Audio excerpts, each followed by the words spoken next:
Today on the podcast, we have Justin Matthews, also known as J-Matt. J-Matt serves as our student ministries pastor here at Timberline Church, and he's married to Pastor Mackenzie Matthews, who serves on staff as our connections pastor.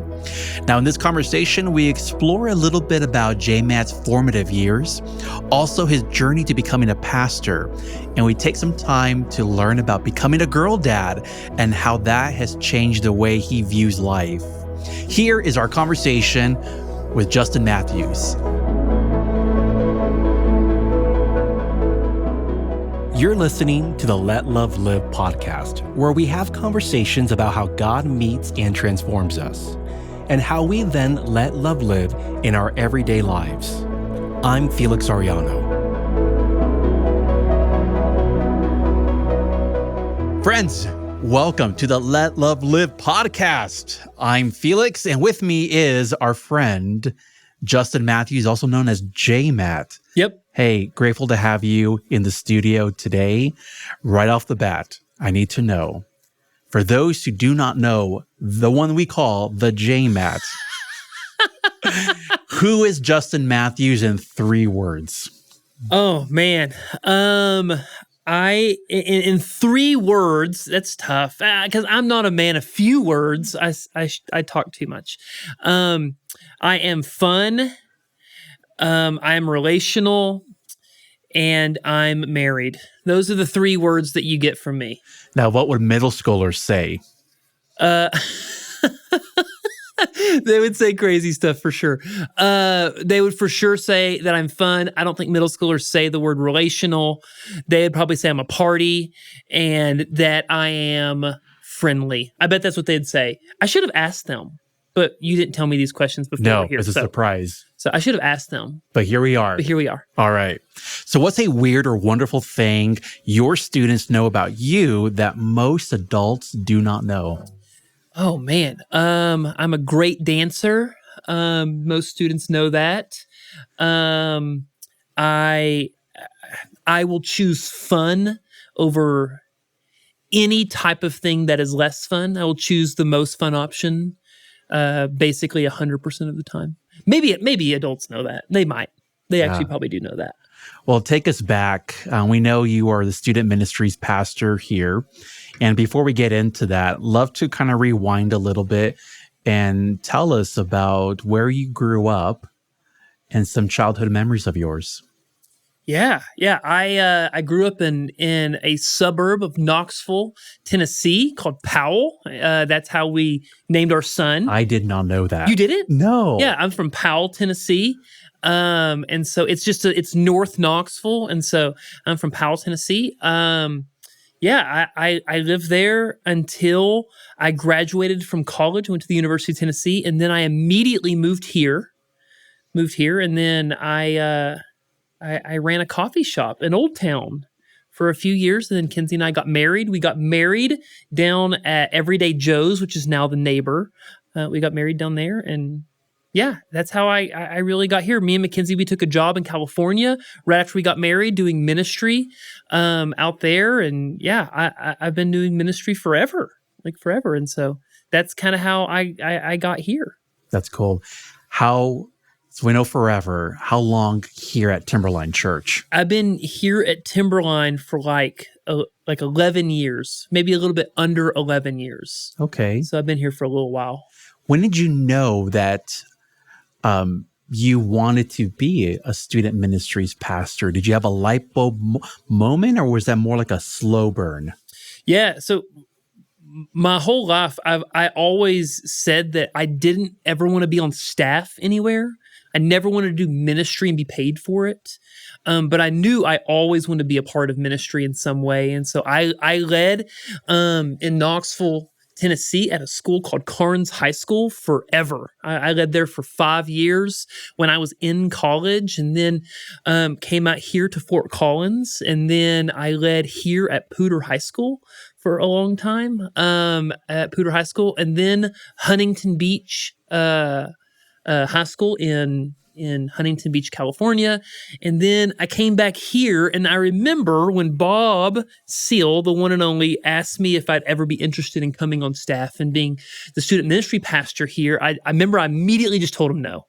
No, no, thanks. I don't really want to be on staff. I don't really want to work at a church. And, in classic Bob Still fashion, he was like, well, you didn't even pray about it. Like, you didn't even think about it. Like, he's like, we've been on the phone for the whole time that you've known about this job, and I didn't hear you pray about it. And so, oh, Bob. And so then it came out here, and, I sat down with Bob Seal and Derry Northrup, and Derry was just the coolest. He seemed like a church person that I'd never really met, like or came across, where he was so fun and personable, and he laughed. And I remember he was wearing a Harley Davidson shirt, and it was just like so cool. And that was the very first time I was like, I think I can work here. Nice. And then, and then I accepted the job, and I've been here ever since. Now, who came on first, you or Mackenzie, or did you guys come at the same time? I came on first, and then Mackenzie came on a few months after me. It was pretty similar, but it was a couple months. Okay. Yeah. And in case somebody is new to the podcast or new to Timberline, Mackenzie's the co-host of the Let Love Live podcast, Yep. but also on staff here as our connections pastor. So we have her as our connections pastor, you as our student ministries pastor. Come here about the same time, close to it. Yeah. Yeah. And then you mentioned Bob Seal. So if somebody doesn't know who Bob is. Oh, yeah. Bob Seal was the Northern Colorado Young Life Area Director here in Fort Collins. And that's when I started working for him, leading at Poudre High School. And Bob then took the student ministry pastor position here at Timberline. He always jokes that he's like, yeah, they hired a 55-year-old student ministry pastor. And so he came here, and then that's how we all kind of intersected. But then Bob became the executive pastor here. I think is the executive pastor, something like that. And now he is working at a church down in Castle Rock. And so he left a few years ago, but still a dear friend. Very nice. Yeah. So we have him to thank for the Matthews. Or to blame, Or to blame. Or to blame, Depending on who you ask. Absolutely. Yeah. Okay. Well, I'm going to insert myself into your story. I'm going to let you pick it up from there. Okay. We just finished an interview also with Pastor Donnie, and I didn't plan the interview schedule. So this is like also kind of a fun surprise for me in that both you and Pastor Donnie play a very important role for my story coming into Timberline Church.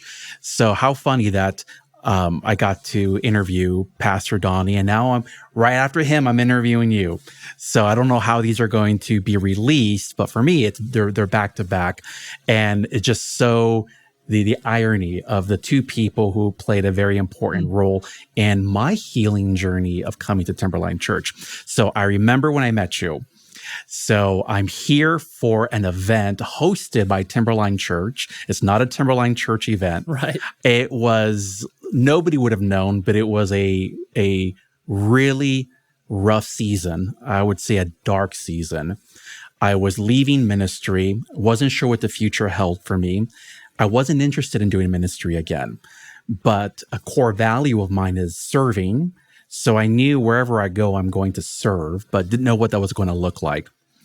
And so I'm wandering the halls during this event, during, a break that they had, and I run into you.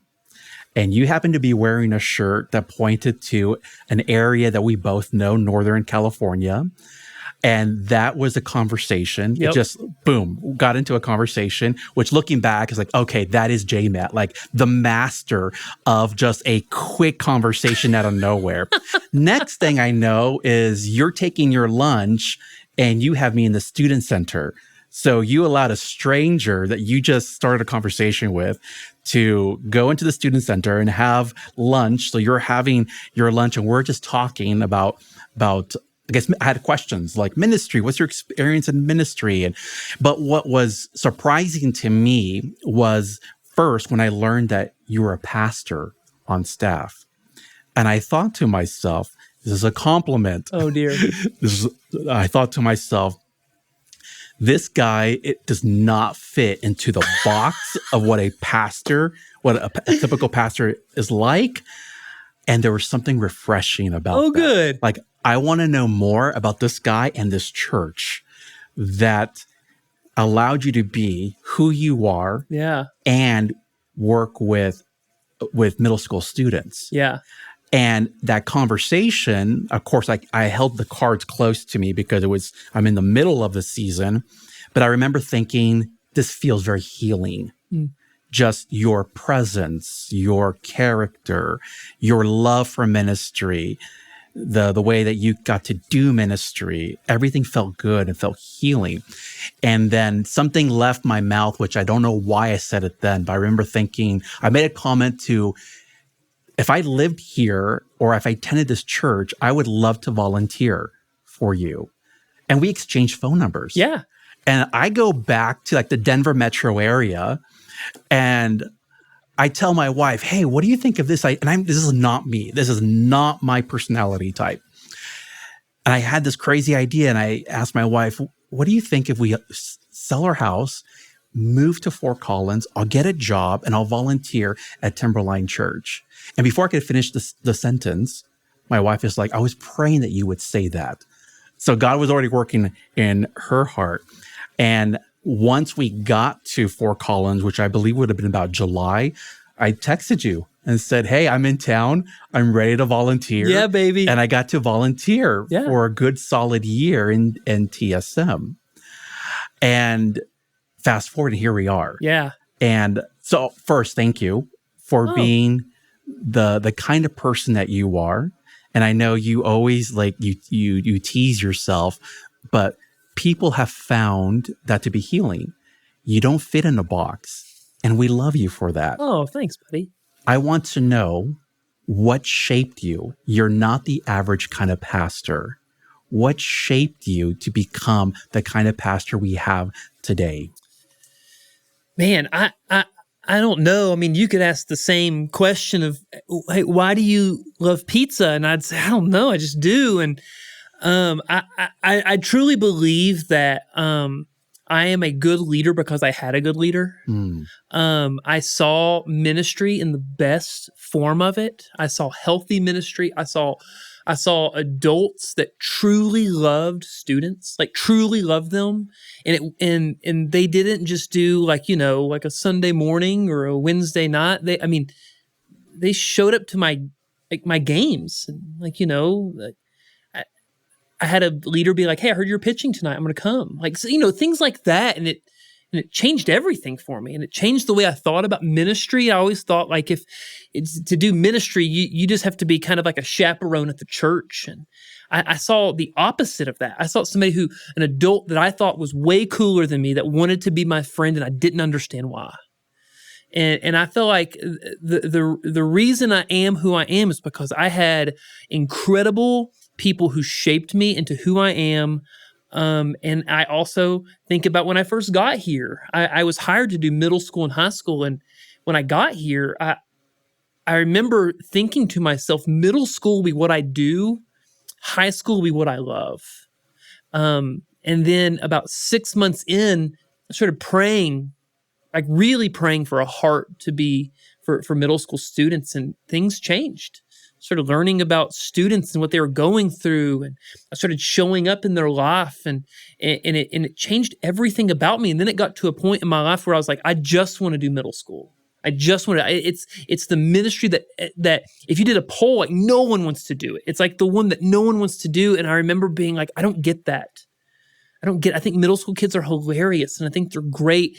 And my friend Randy Justa, who's been a mentor in my life for a long time, he always says, if you make a friend in middle school, you have a friend forever.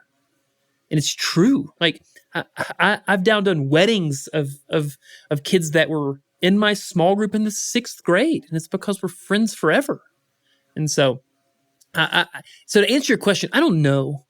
I don't know how I am the way that I am. My ADD acts up real bad sometimes, and I just start talking. But I also think that it helps me because I think about things deeply, and I think about things a lot. And Mackenzie always says I'm the king of whenever I think about somebody, I text them, because I do, because I feel like I can't get it out of my brain until I text them. And so I don't know why I am the way that I am. I don't know. But I'm grateful for how God made me, and I'm grateful that I get to do this, and I'm grateful that for some reason students like me, and the moment they don't like me anymore, they can send me out to pasture, and that's fine. So, yeah. Tell me, who was your leader? Oh man, I hit the lottery when it comes to people who are older and wiser than me in my life. It's really hard to not say Bob Seale. Bob Seale is a guy who believed in me deeply, even though I didn't believe in myself. I remember coming in here feeling wildly insecure and not sure if this is a great fit. And man, what if like a parent like doesn't like that I wear shorts, and I remember being so insecure. And I remember Bob kept saying, "Hey, I promise you can do this. Like you can." And he was like, "You're the best guy for the job." And whether I believed that or not, Bob was always pretty quick to say that. I also had a leader that, growing up, his name was Josh Dillon, and Josh Dillon was my high school leader. And boy, talk about a guy who loved me for reasons I'll never understand. I was a punk kid. I would not show up he'd invite me to go get dinner, and I just like wouldn't show up because something better came along, and I'd stand him up and I'd try to embarrass him everywhere we went. And man, and for whatever reason, he kept loving me, and I don't know why. It makes no sense. And so, but yeah, he's the coolest guy I know. Yeah, and I still talk to him all the time because he's not just my leader; he's my friend, and he lives in Nashville, and he has, he's married and has a bunch of kids. And so, help us understand who he was working with. Describe middle school and high school JMAT. Yeah, I would do anything, literally anything, to make people laugh. In middle school, I was the kid who made teachers cry, like actually cry and leave the classroom. And I was the kid that when I got caught doing something, I would just lie, and then I'd just keep lying. Like they'd have me on camera doing something. I'm like, that wasn't me. And it's like I'm basically wearing a name tag. And like it was always that. I was a punk. I was always trying to play jokes or tell jokes, and I didn't take anything seriously. And, I gave my life to Jesus in the 7th grade, but not much of my life changed then. I didn't have anybody that told me what I was supposed to do next.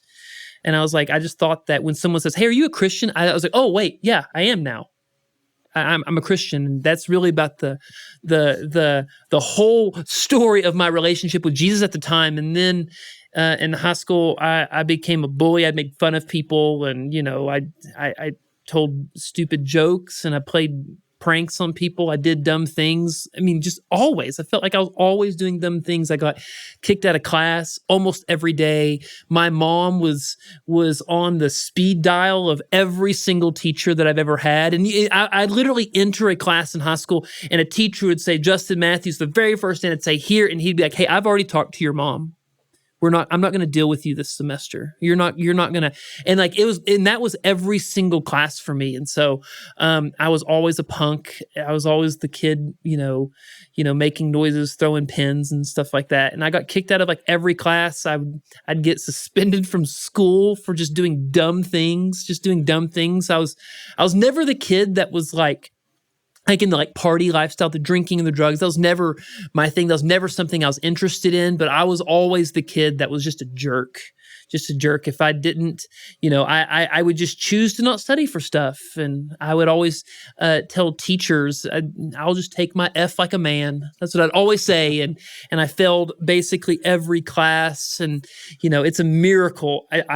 I've graduated. I've never seen a diploma from my high school. I hear it exists, but I've never seen one. So, but yeah, somewhere. Yeah, I'm sure it's somewhere. I bet my mom knows where it is. But I was always like that because my mom and my dad, my goodness, they were at our school every single day because I did something dumb, and they're sending me home for the day. And I would get in school suspension, because I just couldn't stop talking to people. I couldn't just stop. I'd laugh, and I'd play jokes, and so I was a punk for sure. I was a punk, but for some reason, Josh Dillon wanted to be my friend, and no matter how mean I was to him, it didn't matter. He just wanted to be my friend, and I don't think I understood why. Even to this day, I have no idea why he wanted to be my friend. And so, but he was the person who pointed me back to Jesus and taught me what it was to be a man, and a man that actually follows Jesus. He was the very first person that I ever heard talk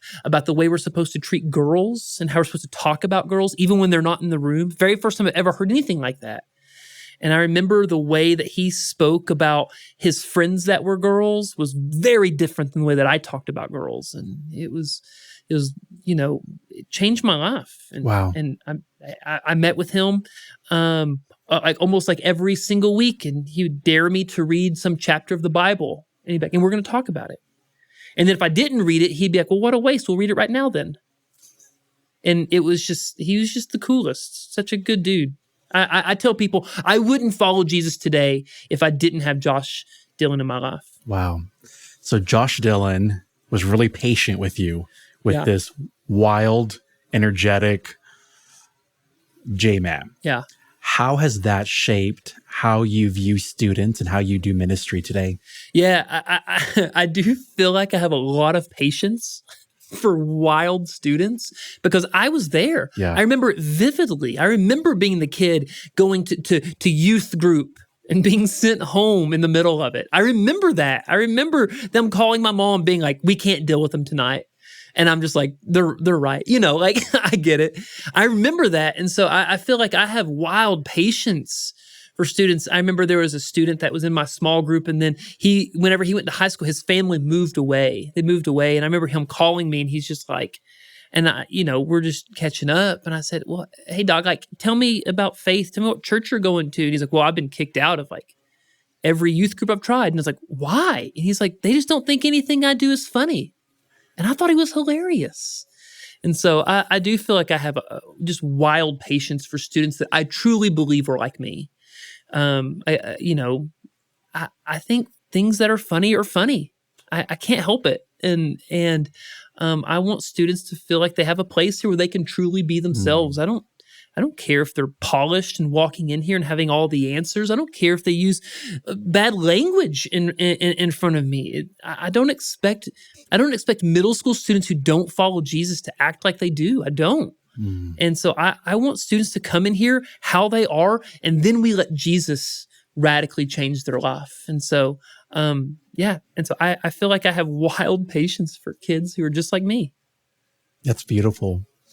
I remember when I was a volunteer under your leadership, I just viewed it. I was just in preparation for this. I was going through my notes app, and I have one note there where I would have the names of all of the 7th grade students I had in my small group. Mm-hmm. And that's where I would collect their name and review it and go over it, because names are important in TSM, in Timberline Student Ministries. Tell me about that. That's something that's very important to the culture of Timberline Student Ministries. If you're new to Timberline, or if you are just engaging, they may not know this, but I want you to explain to us, where did that come from? Well, what is it first? Where did it come from? And how did you instill this in your leaders? We believe middle school and high school students are worth their name being remembered. I think of Meryl Horton at the time. I remember she was trying out every campus ministry in college. All of them. And that's when Mackenzie and I were running Timberline College. And I remember I asked Meryl months and months and months later, and I said, hey, Meryl, why did you come back to Timberline College? And she said, because you and Mackenzie remembered my name. Wow. And I believe that people are worth remembering their name. And if they're not, then we can't say that they're worth something. We can't act like they are if we can't even remember their name. And when I was in college, I got asked, hey, how's it going learning people's names at Carnes High School? And that's where I was leading at. And I remember saying, well, I did what everybody does. Well, I'm just not good with names. And I remember a guy named Tim, and he said, hey, it's time to get better. And I remember being like, okay. And he goes, because here's the thing. You cannot lead and not know anybody's name. And so that year, I bought a yearbook to a school that I didn't attend just so I could learn names. So I would literally meet a student in the halls of Carnes High School, and I would know their name before they would even tell it to me. And then I'd say their name over and over again. Oh, good to meet you, Felix. Felix, tell me something crazy about you. Or what I do now, I always go, Felix, tell me a story. And they say, what do you want to hear? And I go, it can even be made up. I just want to hear a story. I would love for you to tell me a story. And then it's so fun. And anytime I'm in a car or anything like that, I would look at somebody, tell me a story. I just want to hear it. You can make it up right now. I don't care. It doesn't have to be true. I've been doing that for years and years and years. And so I tell people, if I have met you here, you are in my phone right now with a description about you. And I look at it all the time because I don't want to be at King Soopers and see you and not know your name, because that's really frustrating. And that doesn't mean I'm perfect. I still forget people's names and I have to, what's up, wild man? I still have to do that here and there, but man, it is something that I take very, very seriously. And I want, there's 30,000 students here in Northern Colorado. I would love to know their name. And I think that's the very first thing that we do in ministry, or even just greeting a new friend, is learn their name, and it's up to us to remember it. So that's why I care about names. And that has permeated TSM culture. It has become ingrained in TSM and inspires other departments at Timberline Church to do the same. So you've kind of pioneered that. Very impressive. You mentioned stories. Tell me a story, you said. Mm-hmm. Stories are very important to you. In fact, your fan base, I'll call them that, they know a lot of your stories. Like, yeah. I'll be sitting by somebody and maybe you're speaking and they'll tell me, like, I wonder if he's going to do the plane story. Or I wonder if he's going to do the horse story. Like they have, yep. Like you've crafted these stories and you've almost perfected them. Where did the love for stories come from, and also the crafting of storytelling? Where did that come from? I've always been a big fan of television shows and movies and stuff like that. And I'd always remembered that a good movie just captures you. It captures you for an hour or however long, and it holds you there. And I remember doing ministry in Knoxville, and I remember being like, what if I could tell something to capture someone's attention and then give them the switcheroo? What if I could do that? And then now all of a sudden they're hanging on to every last word. And then I can really slip in something about Jesus, about faith, about something that's actually important. And so now every single time I write, because I speak a lot of different places, I try to find something that relates to what I'm saying, because I want to grab your attention. Even if it's for 5 minutes, I want to have your attention, because I really believe that, like, when students choose to start listening, it makes it easier for them to start listening later, because they never know where a joke's going to come in and they don't want to miss it. And so I've always been a fan of story. I love stories. I like stories that make me laugh. I like stories that I can't believe are true.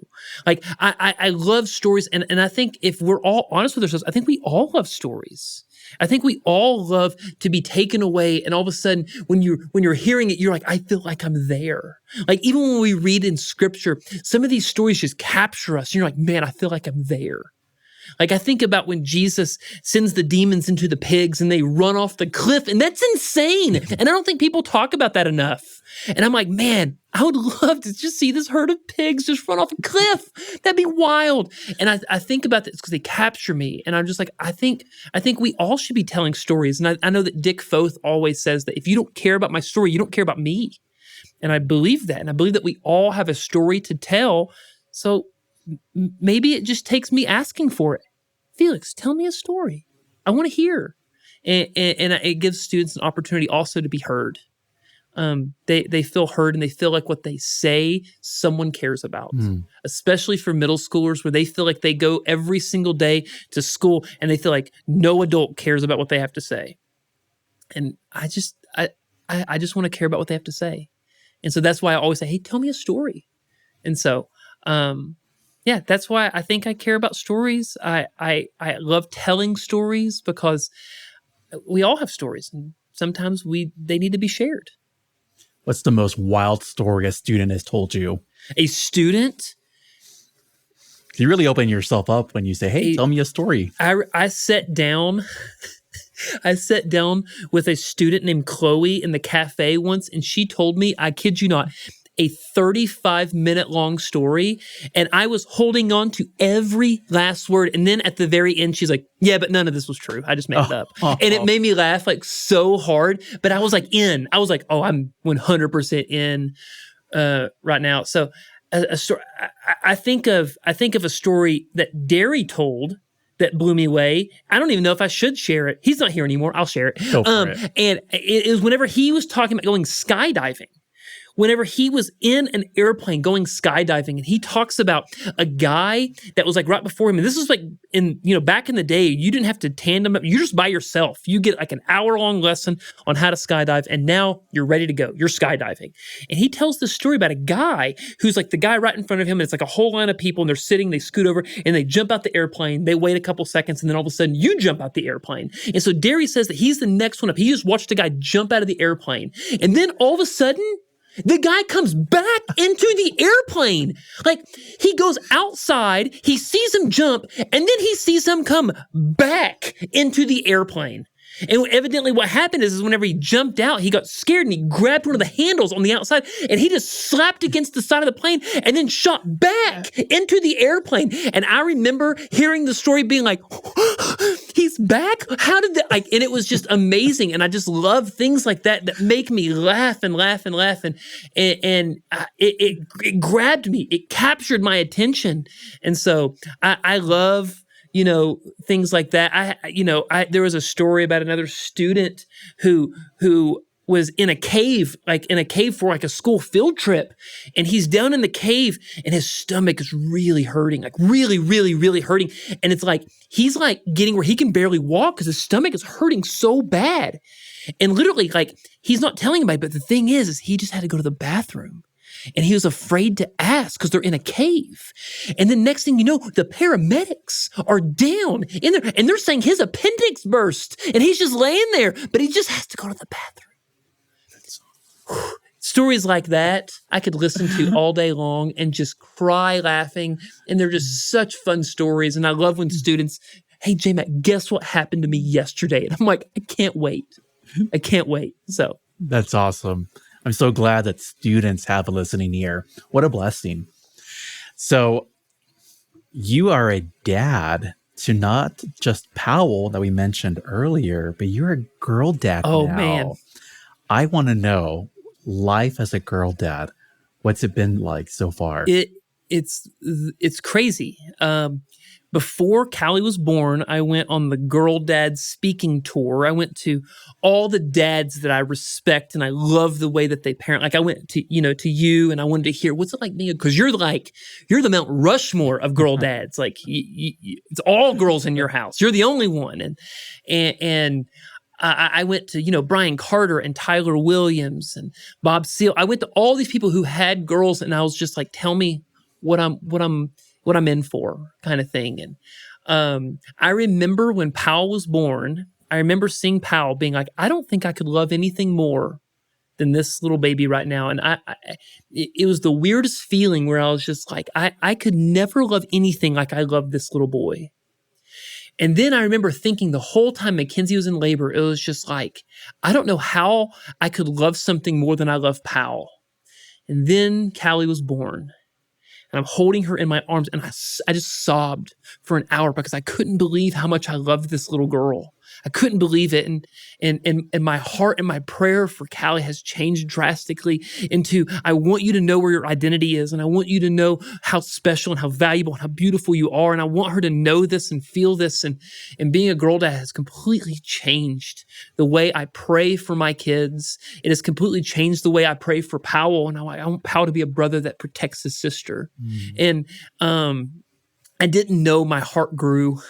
I didn't know that. I couldn't imagine not having Callie in my life right now. Couldn't imagine it. And she is the most beautiful thing I've ever seen in my entire life. And I can't believe I made her. And it's truly a blessing. And, this this is the whole kid journey has not been easy for Mackenzie and I. And man, we never will look at Powell and Callie as anything more than a blessing. Anything more than a blessing. So it has changed my life. I'm officially a girl dad. Yeah, it's crazy. It's crazy. Has it changed maybe anything about how you pastor? Yeah, I feel like I always have a big heart for middle school girls because, they're just fighting. They're fighting to find their identity. They're fighting to find their value and their worth and things like that. And I share with middle school girls all the time, oh my gosh, you're so valuable. It's like, you don't even know it. You have no idea that you're valuable, but you're wildly valuable. And, of course, it's changed. I see a lot of middle school girls and even boys that I'm like a fun uncle to, or I'm like a dad to, and a lot of these kids will say, "Hey, this is my church dad," and I'm like, that makes me feel weird, and it's like things like that. But it does change the way I see middle school girls, and and I look at some of these girls and I'm like, I bet some of these girls will be Callie's leader one day, and it's also now changed the way I pray for middle school girls and middle school boys, because I truly believe that they'll be valuable people in Powell's life. And yeah, I pray for leaders for Callie and Powell every single day because they're so valuable. So yeah, it's changed every fiber of my being. Yeah. Grateful for you. Thanks, buddy. Well, Jamie, I have one last question for you. But Okay. before I give you our closing question, a quick round of rapid fire. Oh, man. Where I give you a question and you have to give me the quickest answer and on to the next one. This is going to be insane. Are you ready? Here we go. So, favorite audio book? Favorite audio book? Known by Dick Foth. Favorite recreation? Oh, riding my bike. Mountains or ocean? Ooh, mountains. Gosh, ocean. Both. Both. Favorite sport to watch? Okay. Basketball, easy. Favorite sport to play? Cycling. Nice. Okay. Favorite Dolly Parton song? Oh, Jolene. Oh, okay. There was a debate about which song you were going to pick. So that would be Miss Kenda won that one. or Islands in the Sun with Kenny Rogers and Dolly. Oh, very nice. Yeah. Miranda said 9 to 5. 9 to 5's fan. I wake up every morning and I pour myself a hefty cup of ambition. So Nice. yeah.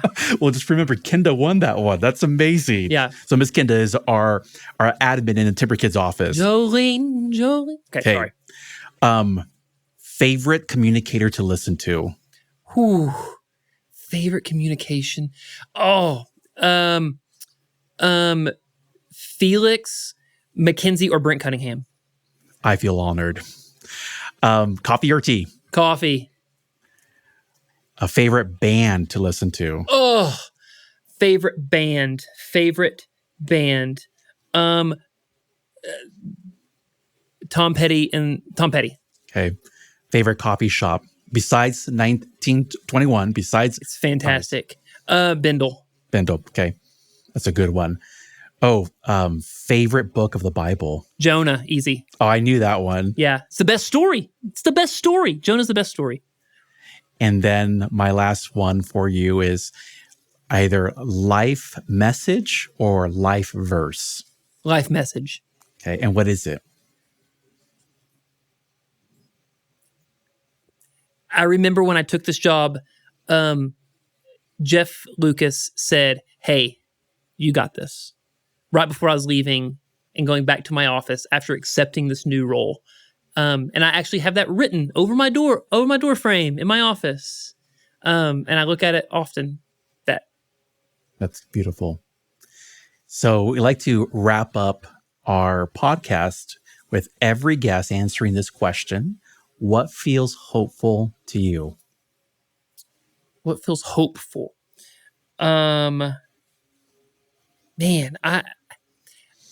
Positivity is one of my biggest strengths. I'm a huge optimist.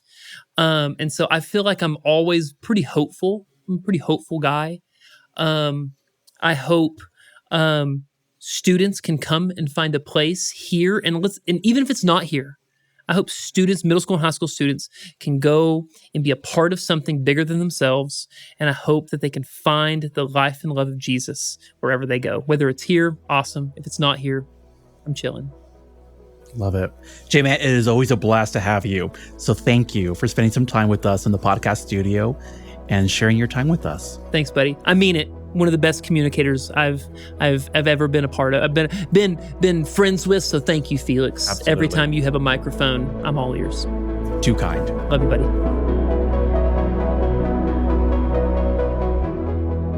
J-Man is a gift. So whether you have a student in his ministry or not, he's ready to learn your name and hear your story. Now, just for fun, we'll include in the show notes a link to last year's Student Weekend message. Now, there you can hear him in action and also hear his heart for students. It's a really great sermon. And if you haven't heard it, or maybe you did, it's worth revisiting. Well, that's it for this particular episode. If you enjoyed it, don't forget to share it with a friend. And don't forget to let love live.